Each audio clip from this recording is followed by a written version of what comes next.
Hi and welcome to the Making the Media podcast. My name's Craig Wilson and thanks for joining us for what is the final episode in Season 3. We are taking a short break over the summer, but we'll be back in September with a new season.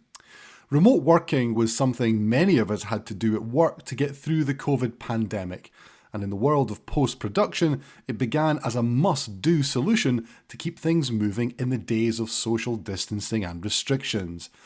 But it soon became obvious that even when the pandemic restrictions lifted, elements of these new ways of working were here to stay. For some, it brought flexibility to their working life, perhaps a better work-life balance. But for others, particularly newer staff members, it made their integration into the team more challenging, starved as they were from the day-to-day interactions, which mean so much when learning your craft. So what is the situation now? To discuss this and other issues in depth, our guest for this episode is Ed Bengoa, Director of Post-Production at ITN in the UK. Originally from Spain, Ed has worked in a variety of different roles in the industry, moving from audio post-production with Molinare and the BBC through to management with the Tinopolis group before starting at ITN 2 years ago. So I began by asking her to outline her current role. So my current role at ITN is I'm Director of Post-Production. So I run the post facility within ITN, and we work not just with ITN, we also have commercial work. We do a lot of work for ITV, Lifted Entertainment, and production companies like that. But mainly our job is to work internally. So we work with ITN Productions, I would say, is 95% of our work, but we work with all the different parts of ITN. As you know, they've got like 7 distinct areas, from obviously the newsrooms to ITN Sport, Business, News and Archive.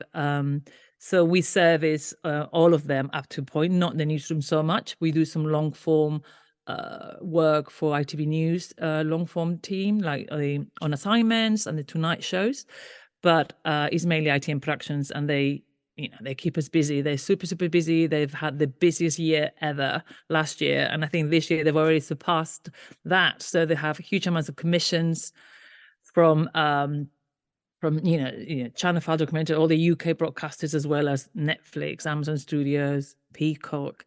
So we do a lot of HDR work for them now as well. So it's really varied type of content, varied amount of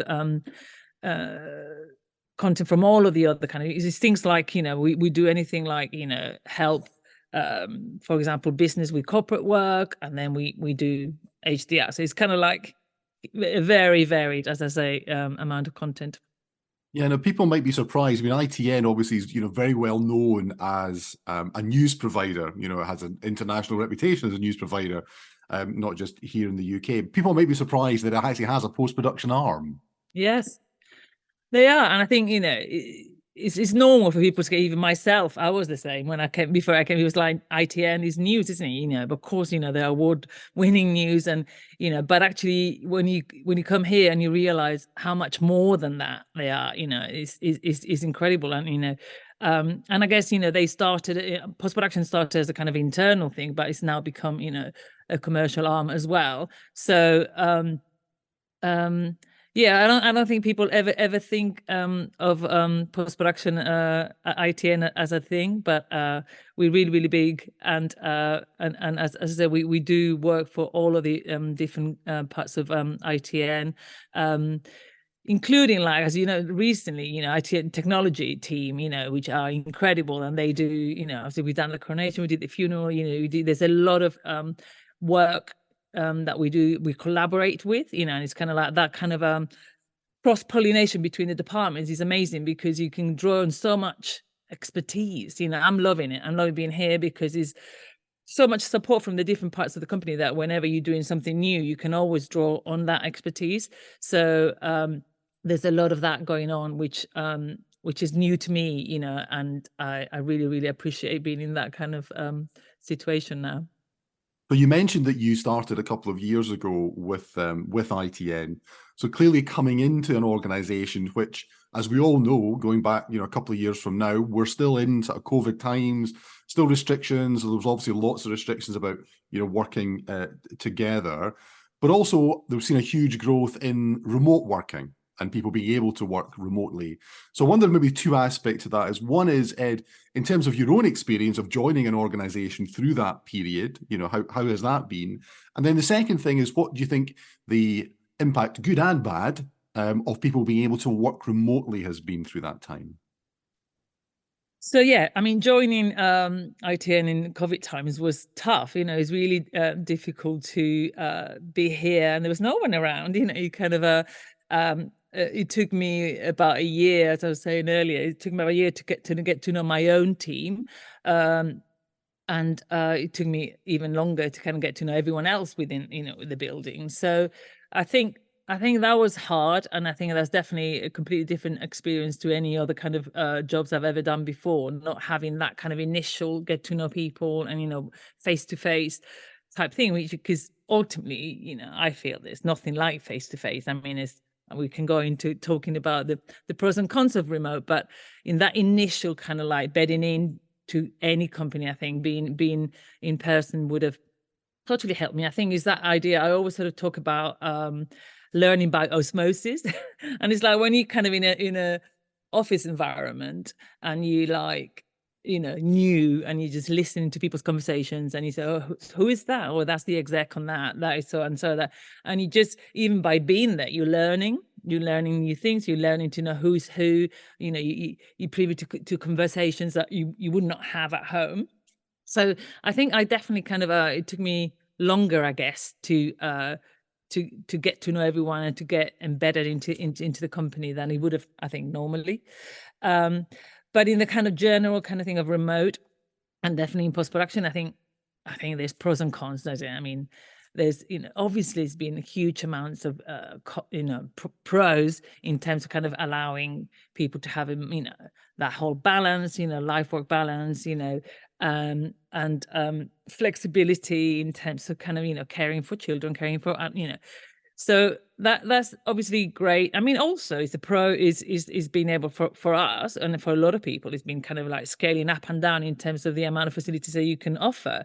So you're not limited to brick and mortar. You just have a lot more that like here we will have 30 odd kind of physical rooms, but we now go up to however many we want. We have racked up machines in machine rooms, but also we can also grow in the cloud as well. So it's kind of allowed us to kind of scale up and down depending on how busy we are. And that is always a good thing. You don't have to invest so much anymore in kind of having tin anymore. That's something that people are just not thinking anymore that way. That I definitely don't want to grow physically anymore. I don't need to. So, and I think what we're doing now is kind of really fitting what is, depending on which production and what that production needs, then you will do remote or you will do on-prem, and I think there's definitely some productions that benefit more from being on-prem. Some people it just depends on the person and the producers, there's very much their choice. And sometimes, is specifically the production needs it, like a quick turnaround needs to be in-house because it starts, so many quick decisions being made. Sometimes you have a multi-episodic, for example, and they want to be in-house as well because you have a series producer that wants to go in and out of different edit suites. And and but then there's other productions that really suit to be remote, or they might do remote for however many weeks and come back in and do like a fine cut, for a week in-house. So it's just offering that flexibility. I think there's been I think it's a good thing. I mean the thing is we were remote and we were doing that in post-production for a while. We were just not doing it at large where we were not suddenly having to kind of deploy a post facility from one day to the next, which was what happened. And that was scary. But but that was business continuity, wasn't it? And that was and now I think definitely now 23 feels like we are settling into the post-COVID world. And and then and how things, I guess, are going to be from now on, and what people want.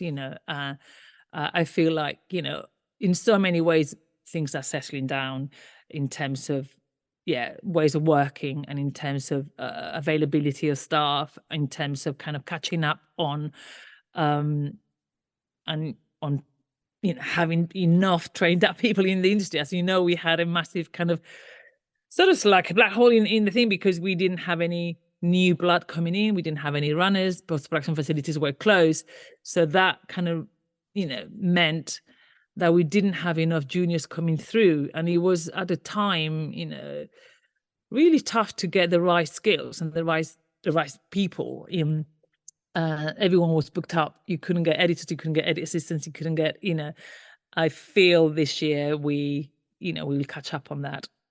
What I was going to ask you was, you talked there about, in many ways, you're very experienced within the industry, and you talked about the challenges that you felt that, coming in through that time, posed for you.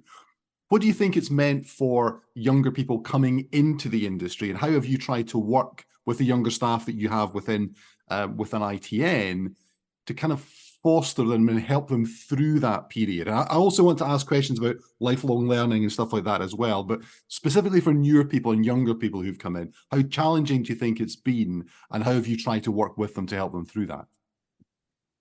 It's been really tough. I feel really sorry for some of them starting, and again, not having that experience that we were talking about earlier, about, just being in an office environment where you're sitting next to someone else that's already been doing the job for however many long, and you can just ask them straight away, question after questions, rather than, so I've tried to, as we kind of came out of COVID, as I was here in 21, we always, post-production always had people in. We never closed, did we? So we always had to have someone in that doing the things, facilitating people being remote. But with the youngest, I think, again, he was just kind of shadowing with some, you always had to have someone shadowing someone else, and trying to, there was an element of stuff that you can learn remotely. You can teach someone, remotely how to kind of like, I don't know, use an Avid or do a conform or do things like that. But you can't teach them, like we were saying, all those soft skills that you teach in someone. In my time, I've trained so many people in those soft skills. It's kind of like how to answer a phone, because often they're very young. They come in, from uni. They haven't had an experience in an office at all. They haven't, worked anywhere like that. So you have to teach them. I think, teaching the skills is the easy part. How to use an Avid, how to use the thing, how to do all those things is the soft ones. Is how do you speak? How do you pick up the phone? What to ask? I've had so many things that people come and say, someone's called, and it's like, who was it? Oh, I don't know. What do you ask them? What production they're working in? It's kind of things like that. And like I said about myself, if they can't hear someone having a conversation, who's the exec, who's the thing, who's the talent coming in for a voiceover, how to talk to people, what's okay, what's not, and I feel that I always want to have them around so that I can kind of direct them as well and hear how they're dealing with people. And, so I think we always had here at least a couple of people being able to, with the new people, they have to be here full time because they can't be at home to start with. So I think that's, that was always the case. And at the moment, actually, I've got about 3 or 4 new members of staff. And I can see how much better the setup is for them now, because I can get them to shadow different senior people. And they're like coming, they're just kind of like getting better so much quicker than, than before, So I think for the development of new staff, you can't do that remotely, in my opinion. And as I said, you can do courses, you can learn, and you can go to Netflix IMF kind of thing on YouTube, and you can learn how to do that. Yeah, you can get all sorts of things like that, but is all the other stuff around it that you need to be in person, and that's what we do here, definitely. How important do you think it is? And again, this is maybe going back to what you spoke about at the start of the development of your own career. How important do you think it is for people who have got experience to take on those kind of mentoring roles to help people in the industry? Absolutely huge, so important. You can't, everyone, if you talk to anyone in this industry, everyone's has had a mentor in different types, times of their career. You need to have someone that helps you out. You need to have someone that, pushes you along, that someone that has your back and someone saying, I I do that all the time myself and I really enjoy it. And I also mentor other people within ITN at the moment as well with different departments. But I also want my team to do that. So in terms of, we have my seniors kind of, teaching the mids and the mids teaching, so there's always an element of that. And I think that's always been the case in post, we've always had to do that in a way. Is that whole, I always sort of say it's like a conveyor belt of, people can start a career, you teach them, and then eventually off they go to be editors, this, that, and the other. But we have to have those mentors. We have to all take that responsibility, I think, in our industry, and even more so now when we know that it's such, the lack of skills and there's not enough people out there to kind of do the work that we have as an industry at large. I think not just post, isn't it? It's kind of like studios and all sorts. So I think, we all need to take that on to make sure that, that the industry survives and thrives, not survives. We want more and more people to come into the industry, which again, I know is an issue. How do we attract those people if we don't have a framework where we are actually kind of supporting all the new people coming into the industry? Then we're going to have a problem, aren't we? So I think encouraging everyone, and I know, I mean, everyone that I know in the industry, does that. Everyone, is so used to doing it, but is how to kind of make it. I mean, we've got apprenticeships as well, we've got all sorts of things, but it's like, how do we get that volume of people coming into it and support them? Super important. There is another element, of course, to training, and that is for people who are already in the industry. Because as well as encouraging younger people to come in and join, you don't come in and join and then you stay in the same job for 40 years through the course of your career. Chances are, things are going to change. So how significant and important do you think it is for those who are already within the industry to then have opportunities to perhaps move and migrate and to try things that perhaps someone from the outside might look at them and pigeonhole them into perhaps saying, well, they've always been an editor or they've always worked in audio, but they may have skills that are appropriate for something else as well. So how important do you think it is that lifelong learning is part of what we encourage within the industry as well? Again, it's hugely important. I mean, we work in technology, with technology, how quickly technology is constantly changing. So, it's part of parcel of what we do. We have to constantly be learning. It's a bit like being a doctor. I was like, my sister's a doctor, and it's like she's always learning, and with technology is the same. Is constantly having to catch up, constantly having to find that time to do it. So is allowing that time to happen for your team. Definitely. I think I'm always trying to kind of make sure that all the new things are coming through, that, where there's a new camera, where there's a new workflow, where I'm learning every single day. I have to look something up because, something new's come up, So I think it's part of what we do. And I think it's important to allow also people to have the opportunity to move into different places. And I think that is where ITN is great, because we do so many different things, like, as we did the coronation. Like, I went to the coronation because I wanted to be in the outside, to have a look at the whole operation and how amazing it was, so I did a lot of my own personal development there. And I think I do that with the rest of the team here. If you want to go and kind of have a look, at the news or this and that, things that, because sometimes, your skills can completely kind of go, like you were saying, you can adapt it to something else. I think the idea that if you're an editor, you can't go into something else is not correct at all. I think, sometimes actually after a few years doing something, you realize that you can apply it to something else. And I think allowing that to happen is really, really important. And sometimes you become a better at something else because you've had like an experience of, say, if you want to move into audio, even if you've been a picture editor, picture editors do a lot of audio editing, in their role. So I think, to be close-minded about that is silly. I think I'm always encouraging that and encouraging people to kind of, even if you don't want to move from one thing to another, just experience something else does give you a better understanding of what you're doing day to day as well. So all that cross-pollination, I think, is always positive. I completely agree. I mean, I think the other aspect of that is that you bring a different viewpoint to a different role, because you see it from another angle as opposed to something that you've been, kind of purely focused on. You talked there a little bit about, technology and technology constantly changing. We've talked a bit about remote working as well. How do you think the advances in technology have enabled remote working? Because I thought you said a really interesting thing earlier, which was a lot of the technology that people implemented through the course of COVID had existed for a while, but people just really hadn't been done it. It was seen as a disaster recovery measure. It was something that we put in place.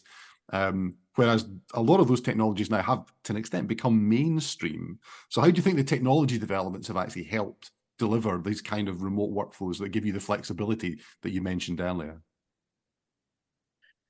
Well, it's been amazing, hasn't it? I think, like you said, we had ways of remoting into things for ages, but it was kind of like how to deploy fully fledged facilities, and it's really funny because at the beginning, you had what you had, didn't you? And we just put something in place and people were so happy that you allowed them to be at home, that it was like, so when I was Tinopolis, so we had RGS and we had zero clients that you send it to people just because we had them lying about, and we had to send so that was that business continuity. And obviously we got we've moved on a lot since then, and we have all the different kind of remote ways of doing things now. You've got the Teraditches, the parsers, the this or that, and I think the over-the-shoulder things, which was come a long way, actually including Navid, which now the Microsoft Teams thing, which I haven't used yet, but I saw at NAB.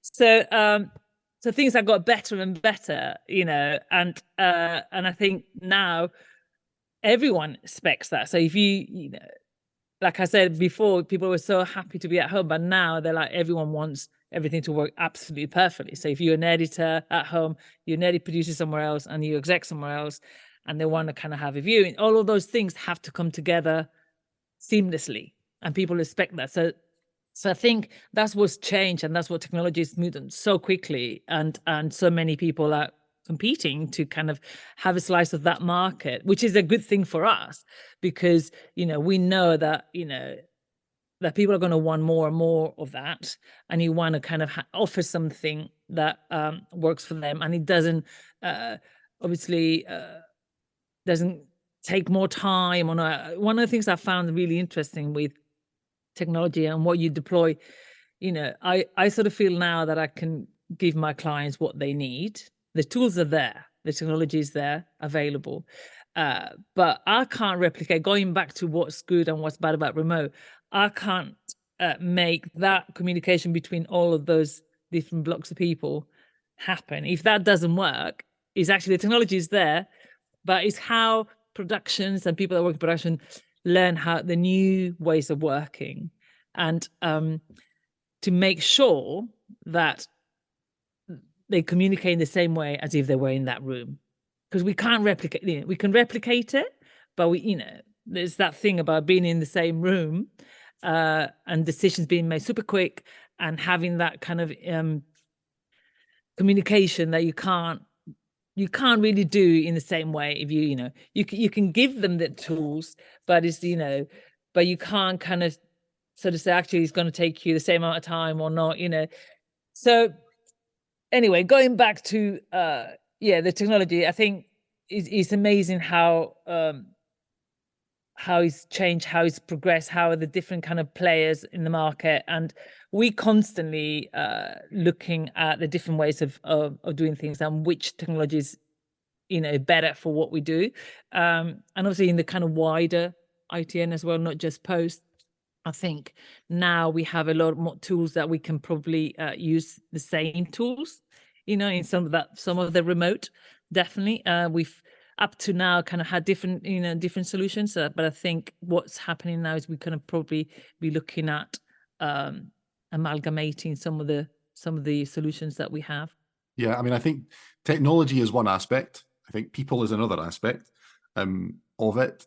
And I think that what brings it all together is, in many ways, it's a change management question about how you actually implement these kind of things. Because It's not just about the technology working. It has to work for the production. It has to work for the people, who are actually using it and implementing it. Because, you can have the best, most technologically advanced piece of kit in the world, but if it doesn't work for the production, it's actually going to be counterproductive to what's actually going on. So that whole change management aspect to it, I think, has become much more sort of prominent now, that if we are going to change how we're doing things, it has to be about not just the technology. It is absolutely fundamental. It has to be about adoption within the people to what's actually being done. Yeah. 100%. We don't force our technology onto people, or we react to whatever our productions need, and they're all different, and it's a bit like, the right technology and the right workflow and the right for that production specifically. And that's why you kind of have different workflows for different productions depending on what they're shooting. We might, adapt to, a lot of our HDR workflows now, they might come through Resolve, and they're completely different to maybe ingesting things via Content Agent or via Avid.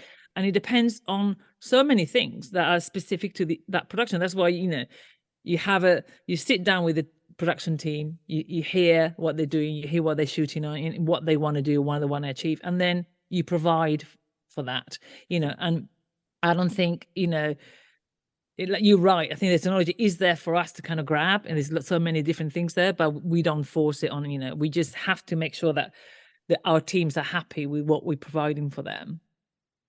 Ed, it's been great to chat to you. Unfortunately, we haven't seen each other in person for some time, talking about going back to COVID and things like that. So hopefully we'll get the chance to meet up in the not too distant future. But there is a final question I ask everyone on the podcast. And that question, Ed, is, what is it, if anything, that keeps you up at night? I thought I was trying to think of something funny, Craig, to say, but I couldn't think of. One of the things that, that really kind of keeps me up at night is, and it's related to what we were talking about staff, and how to look after. I'm very much about looking after my team, and making sure that they're happy, and making sure that I, always look after what they need. And one of the things that, is tough to do as a manager is kind of like balance that whole thing about the deadlines, the stresses, and the well-being, and all of those things I think are really, are really difficult to balance. And I think you want to kind of make sure you look after your stuff and you give them, what they need, but at the same time you have business deadlines, and you have, and it's hard to do that. I'm always kind of thinking of ways how to make sure that I can provide that for everyone and keep everyone happy, my clients, my staff, and everything else. So yeah, that's something that is always kind of on my mind. Nothing wrong with doing your best to make sure staff and clients are happy. Thanks to Ed for sharing her thoughts with us. Now, if you want to find out a bit more about some of the remote working solutions which Avid provides, such as Avid Edit On Demand or Avid Nexus Edge, then check out the show notes for links to more information. And you can also find links there to other podcast episodes in this season. What do you think of what Ed had to say? Don't forget to get in touch. I am Craig AW1969 on social, and you can always email us. We are makingthemedia@avid.com. As I mentioned at the start of the episode, we are going to take a break for a little bit, so I wanted to take this chance to give a shout out to the rest of the podcast team, Wim van den Broek, Owen Lynch and Matt Diggs, and thank them for all their hard work over the past 9 months since we started the season back in September last year. And it is September when we will be coming back. So why not take the chance now to subscribe to the podcast to get notified when we return with fresh new episodes. But that's a wrap for Season 3 of Making the Media. Thanks to Ed for being our final guest, and most of all, thanks to you all for listening and for your support. Enjoy the summer, see you in September, and from me, Craig Wilson, and the rest of the Making the Media team, it's goodbye for now.